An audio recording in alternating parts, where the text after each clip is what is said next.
बुद्धि का चमत्कार। जातक कथा आज से कई सौ साल पूर्व की बात है। एक गांव में राम सिंह नामक एक किसान अपनी पत्नी व बच्चे के साथ रहता था। राम सिंह अनपढ़ व गरीब था, मगर अपने बेटे सुंदर को वो पढ़ा लिखाकर किसी योग्य बनाना चाहता था, ताकि उसका बेटा भी उसकी भांति उम्र भर मेहनत मजदूरी न करता रहे। अपने पुत्र से उसे बड़ी आशाएं थीं। लाखों सपने उसने अपने पुत्र को लेकर संजो डाले थे। वही उसके बुढ़ापे की लाठी था। उसका बेटा सुंदर भी काफी बुद्धिमान था। वो गांव के पंडित कस्तूरीलाल के पास जाकर शिक्षा ग्रहण कर रहा था। उसने भी अपने मन में यही सोचा हुआ था कि वह भी पढ़ लिख कर बड़ा आदमी बनेगा और अपने माँ बाप के कदमों में दुनिया भर की सारी खुशियाँ और सारे सुख लाकर डाल देगा। इंसान यदि किसी लक्ष्य को निर्धारित कर ले और सच्चे मन से उसे पाने का प्रयास करे तो वो उसमें सफलता प्राप्त कर ही लेता है। ऐसा ही सुंदर के साथ भी हुआ। वो अपनी कक्षा में अच्छे नंबरों से उत्तीर्ण हुआ। सारे गांव में उसकी खूब वाहवाही हुई।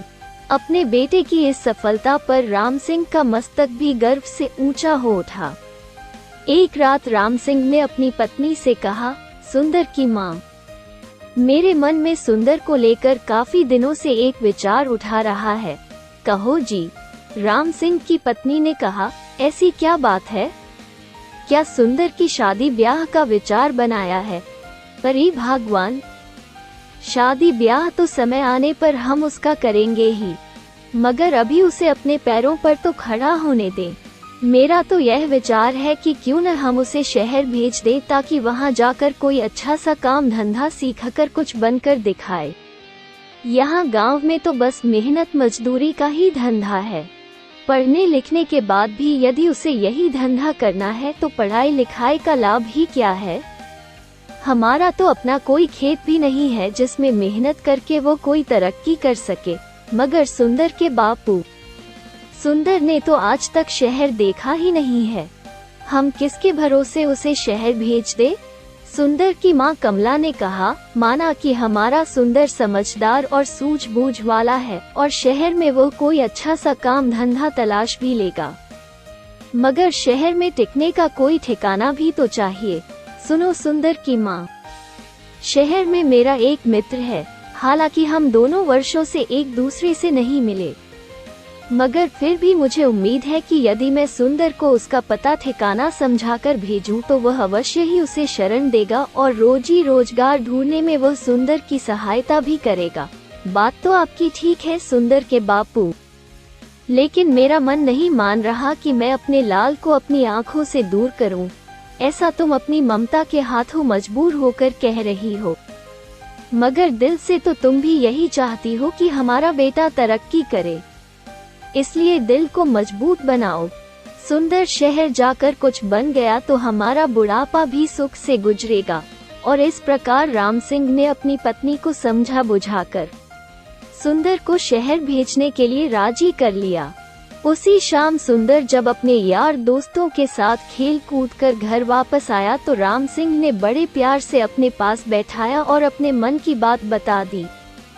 सुंदर यह जानकर बहुत खुश हुआ कि उसका बापू उसे शहर भेजना चाहता है। वास्तव में सुंदर भी यही चाहता था कि वो किसी प्रकार शहर चला जाए और वहाँ कोई ऐसा काम धंधा करे जिससे उसका परिवार सदा सदा के लिए गरीबी से छुटकारा पाकर सुख भोगे। अतः पिता का प्रस्ताव पाकर वो बड़ा खुश हुआ और बोला, पिताजी, चाहता तो मैं भी यही था कि पढ़ लिख कर शहर जाऊं और अच्छी सी नौकरी करके घर की कमाई में आपका हाथ बटाऊं, मगर कहीं आप मुझे शहर भेजने से इनकार न कर दें। यही सोचकर मैंने आपसे अपने मन की बात नहीं कही, मगर अब जब आप स्वयं ही मुझे शहर भेजने के इच्छुक हैं, तो इससे अधिक खुशी की बात मेरे लिए भला और क्या हो सकती है। मैं अवश्य ही शहर जाऊंगा। और प्रकार दूसरे ही दिन राम सिंह ने उसे दीन दुनिया की ऊंच नीच समझाई और अपने मित्र का पता देकर शहर के लिए विदा कर दिया। सुंदर काफी सूझबूझ वाला समझदार युवक था। अपने माता पिता के दुख दर्द को वह भली भांति समझता था। वह ये भी जानता था कि गांव में रहकर तो उसका भविष्य अंधकार में ही डूबा रहेगा, जबकि उसकी इच्छा बड़ा आदमी बनकर अपने माता पिता को भरपूर सुख देना था। अतः खुशी खुशी वो शहर के लिए रवाना हो गया। शहर आकर सुंदर की आंखें चुंधिया गई। खूब भीड़ भड़क्का, सजी संवरी दुकानें, तागे एक्कों का आवागमन। खैर, आश्चर्य से वो सब देखता सुंदर अपने पिता के कथित दोस्त से मिलने चल दिया। लेकिन जब वो पिता के बताए स्थान पर पहुंचा तो पता चला कि उसके पिता का दोस्त रामचंद्र तो न जाने कब का मर खप गया और अब तो उसके परिवार का भी कोई अता पता नहीं था। ये जानकर सुंदर बहुत निराश हुआ और सोचने लगा कि अब क्या होगा।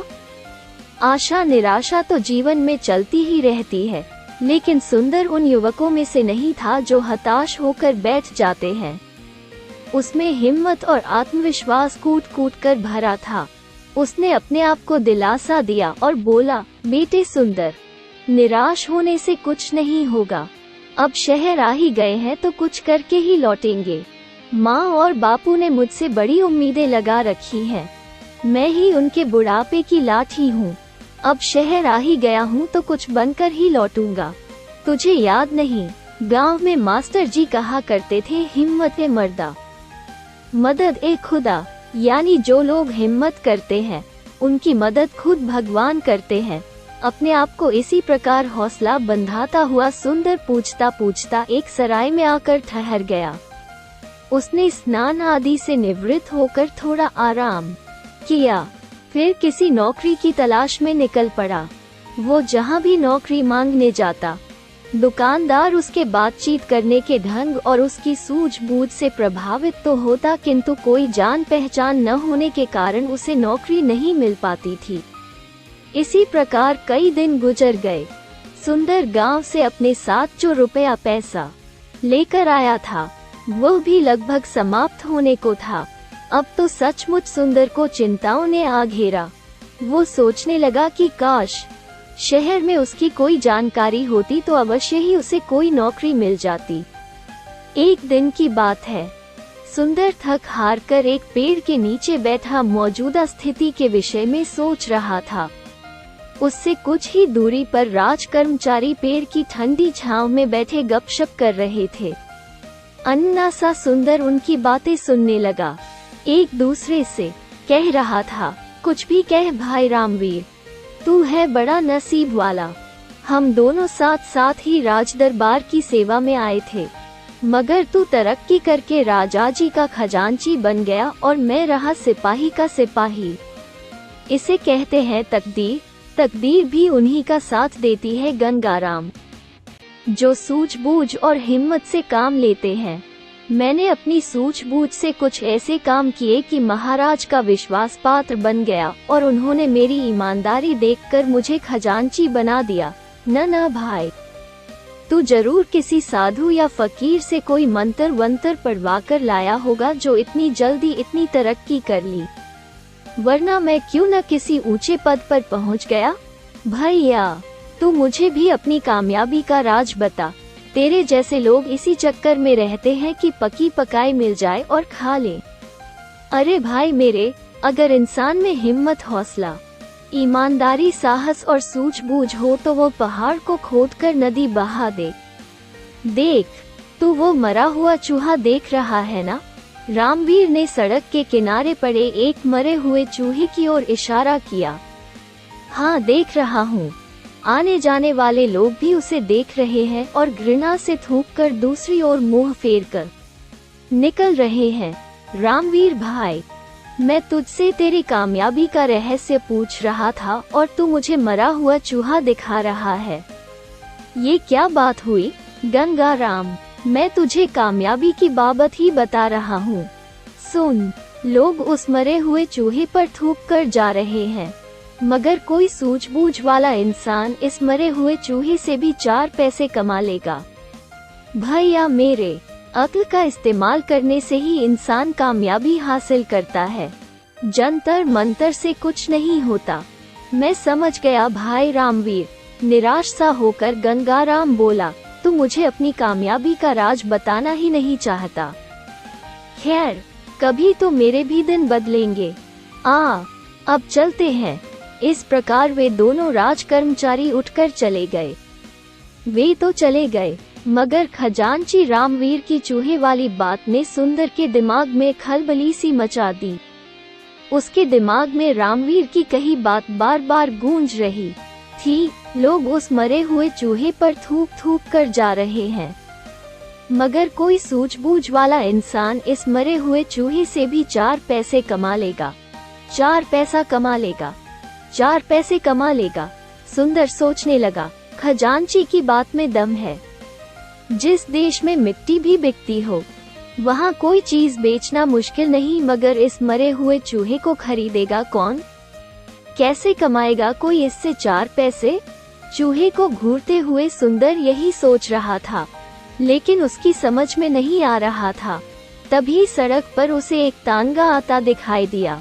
तांगे में एक सेठ बैठा था जिसने एक बिल्ली को अपनी गोद में दबोचा हुआ था। बिल्ली बार बार उसकी पकड़ से छूटने की कोशिश कर रही थी।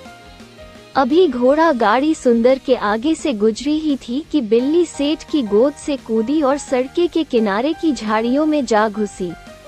अरे अरे तांगे वाले, तांगा रोको, मेरी बिल्ली कूद गई, सेठ चिल्लाया। तांगा रुका और सेठ उतरकर तेजी से झाड़ियों की तरफ लपका। अरे भाई तांगे वाले, देखो, मेरी बिल्ली उन झाड़ियों में जा घुसी है, उसे पकड़ने में मेरी मदद करो। सेठ झाड़ियों के पास जाकर बिल्ली को बुलाने लगा। पूसी, पूसी आओ। इसी बीच तांगे वाला और सुंदर सहित कुछ अन्य लोग भी वहाँ जमा हो गए थे।